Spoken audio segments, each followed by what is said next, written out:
মনে রাখবেন, জিহাদ শুধুমাত্র একটা আবেগের নাম নয়, জিহাদ হচ্ছে একটা পরিকল্পিত পদক্ষেপ। আপনি খেয়াল করে দেখেন, আজকে আমরা এই জায়গায় চলে আসছি শুধুমাত্র একমুখী, তাদের সামরিক আগ্রাসনের ভিত্তিতে নয়।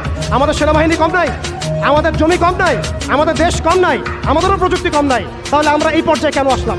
উত্তরগুলো আপনি খুঁজে বের করেন, উত্তরগুলো খুঁজে বের করেন। আমাদেরও সেনাবাহিনী আছে, আমাদেরও রাষ্ট্র আছে, আমাদেরও জনবল আছে, আমাদের 200 কোটি মুসলমান আছে, আমাদের অর্থ ব্যবস্থা আছে, আমাদেরকে আল্লাহ পাক জমিন দিয়েছেন, তো কি দেন নাই আল্লাহ রাব্বুল আলামিন আমাদেরকে? তারপরে কেন এই জায়গায়? এর উত্তর আপনি খুঁজে বের করেন। উত্তর হচ্ছে একটাই, উত্তর একটাই। আল্লাহ পাক কোরআনে বলেছেন, ইন তানসুরুল্লাহ ইয়ানসুরকুম। ভালো করে শুনেন, সূরা মুহাম্মদ পড়ে দেখবেন, ইন তানসুরুল্লাহ ইয়ানসুরকুম। তোমরা যদি আল্লাহকে সাহায্য করো তবেই আল্লাহ তোমাদেরকে সাহায্য করবেন। আমরা সবাই ব্যক্তি পূজায় লিপ্ত হয়েছি, দুনিয়া পূজায় লিপ্ত হয়েছি, আমরা সবাই দুনিয়াদারি নিয়ে ব্যস্ত হয়ে গেছি। আর যখন আমাদের ভাইরা মারা যাচ্ছে তখন আমরা মায়া কান্না দেখাচ্ছি।